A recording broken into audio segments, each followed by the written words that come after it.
Hello everyone, this here is a pair of Bose 301 Series 1, or just 301 I guess. This is the first generation. I picked these up for $20 at a Goodwill. I don't know why they decided to price the speakers separately, and I feel like I probably could have argued that they need to be priced together because most of the other speakers were, but whatever. I mean, it's 20 bucks and they do work. However, one of the major issues, of course, being this era of Bose speakers, they need to be refoamed.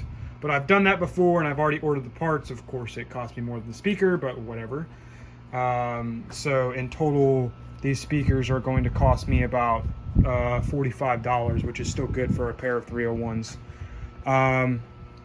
The other issue is the corner foam is coming apart, and I've already actually fixed this side. Turns out this stuff works pretty well for that. Again, another win for the washable school glue stick from Elmer's. Whoever used them previously also did not understand how to use Bose speakers because for those who don't know this, most Bose speakers are engineered to be used in a certain orientation. This is the correct orientation. I've seen a lot of people like to use them upright. My dad actually did this. He has a pair of 201 Series 4, and he had them like this, and this is incorrect. You don't use them like this. They are engineered to be used this way. So I'm going to have to scrape off these. I'm now noticing that there's glue on them, so I really hope that's not going to damage the speakers that much. As you can see, this one's really dirty. I did a little bit of experimenting with some duct tape, and duct tape seems to be a really good option as to getting all the crap out of these grills. Another thing is these are just kind of dirty. I think they were in a smoker's house. They don't smell bad, but they're kind of just got that stickiness to them, so I'm gonna have to clean them. But other than that, I mean, they're in pretty good condition. Here is the tweeter and bass port with that deflector, reflector, whatever you want to call it, in there. I think what I'm going to do first is try and get rid of these little feet here. All right, I've gotten two off. It seems to be getting it off relatively well, just gently pushing at it. I thought there was glue, but this might just be the self-adhesive on the bottom of these pads. Yeah, so I think after that, I'm just gonna have to hit it with some alcohol. I'll do a test spot, like probably on the bottom, to see if it's gonna discolor the veneer at all. But I think we should be good. This one's being a little more tough, but yeah, it's coming off. There we go. Actually, before I switched to the alcohol, I thought I'd try something. This is a trick that my grandmother taught me. This was more to do with getting sticker residue off of stuff we found at the thrift stores. But you could take the sticker or a piece of duct tape and peel it off just by sticking it on and pulling it off. And it's actually working pretty well for this stuff. So I'm getting the bulk of it off with this, and then I'll go over it with alcohol or some sort of cleaner. All right, I took them outside and blew them out pretty well. Most of the foam was already gone, but any loose dust and loose pieces of foam got all blown off. Now I want to clean off these knobs and the reflectors. And I think you just pull on these and they pop apart. Yeah, they do, just like that. And that all comes apart. And so I can just clean that. So I'll do that with both. Well, unfortunately, this one decided that it wanted to break. I guess what I'm actually supposed to do is push in this little button, but I didn't see that. I thought they just popped out. So I'm gonna have to figure out some way to fix this. I think I'm just gonna wrap a little bit of tape around it, and you let friction do its job and hold it in. I think that's how I'm going to deal with that. All right, so cleaning's going pretty well. I'm now taking the main driver, the woofer, out of, I think this is the right speaker. Yeah, the right speaker. This was nasty. Here's some of this. I ended up mainly using alcohol that's a lot of the gunk that came off. I used this magic eraser for some of the stuff too. This is interesting. These speakers don't say Bose anywhere on them, unlike the second generation ones. And the magnet is square. I've never seen that on a speaker before. Okay, so I don't know if you can tell, but this is the side that I glued back together. I found a better way to do it was to scrape some of the purple stuff, the Elmer's glue, off with a putty knife and, you know, spread it like butter, basically. And it worked pretty well. There's still a little bit of purple right here. This was a pretty big rip. It went to about right here. I say rip, really more it's just delaminating. It's two pieces of foams that they've glued together. Yeah, I just held it for a few minutes with my hands, and I'm just gonna leave it alone, kind of let it cure. Okay, I've got this speaker prepared for the foam surrounds. I was able to clean up everything pretty well. Yeah, I definitely think I'm going to be able to reuse these gaskets, even though they're not really necessary, but I will put it back the way it was originally. This definitely went a lot better than the last time because I kind of know what I'm doing now.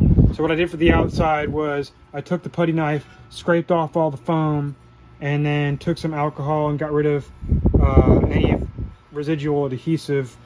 There may be a little bit of adhesive there, but the amount of labor I'm going to have to do to get it off is not really worth it. And that's not really the main thing. The main thing is getting rid of all that foam, because the foam's going to not make a good bond. And then for the speaker, I just gently took the putty knife and went along and scraped like this.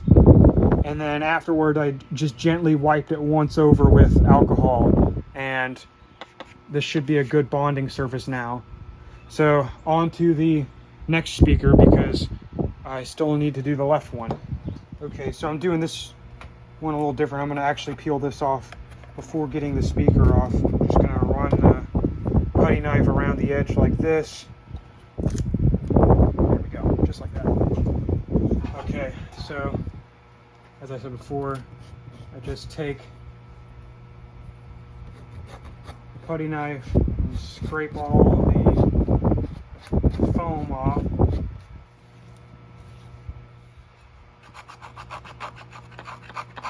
Let's do this.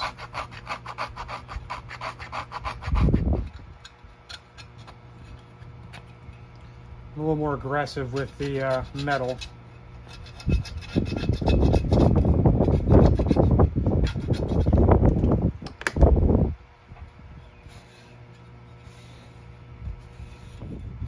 And there we go. It's ready. Alright, and this is how I've been cleaning up this foam. I just take some duct tape and all that stuff comes off. Okay, so the foam surrounds came in sooner than expected. I've already started on this one. This one's not complete, but I've started on it.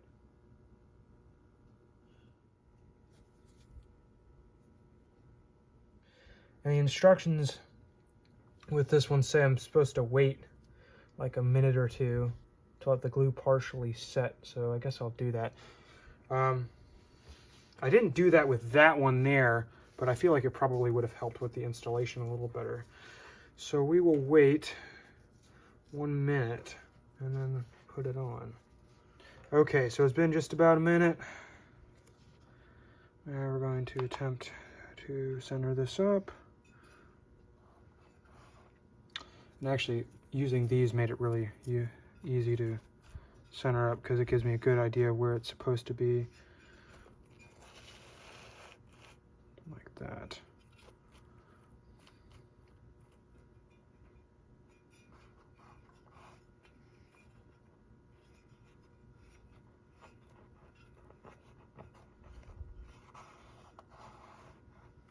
I'm going to keep applying this, and then gotta wait a little bit before we do the outside, so I'll be back when I'm ready to do that.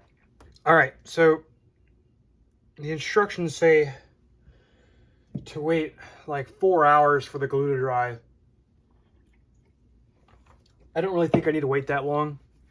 I didn't wait that long last time. I think that's just to be extra sure.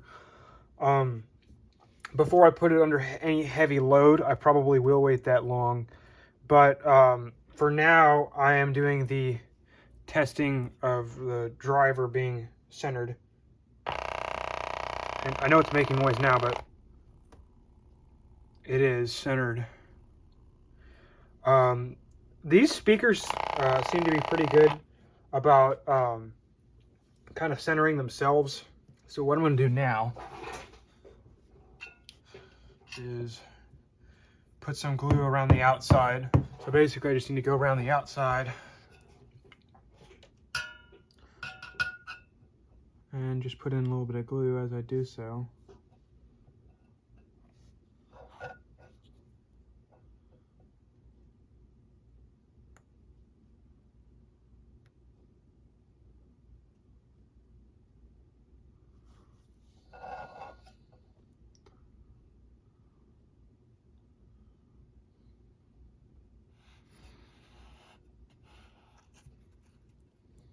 Okay, that seems like it's working just fine. All right, now I'm just using the weight of the speakers to put some pressure on them and dry them. I may add a little bit more weight, but I'm not sure that's going to be necessary. All right, the woofers are all done. Now I'm going to put them back into the cabinet. All right, so the speakers are all back together. Of course, the foam is over there, but they are complete. And I think they sound pretty good. Now, I've never had any experience with these original 301s. I did not realize how much influence these deflectors have on the sound. They're pretty substantial difference depending on how you have that angled. So I'm assuming you'd kind of have that set ideally where, you know, reflecting where you would be in the room. Anyway, here's I'll play some radio just real quick. It's probably not going to come across on the camera particularly well, and I have to keep talking over it because I don't want to get, you know, copyright stricken or something like that.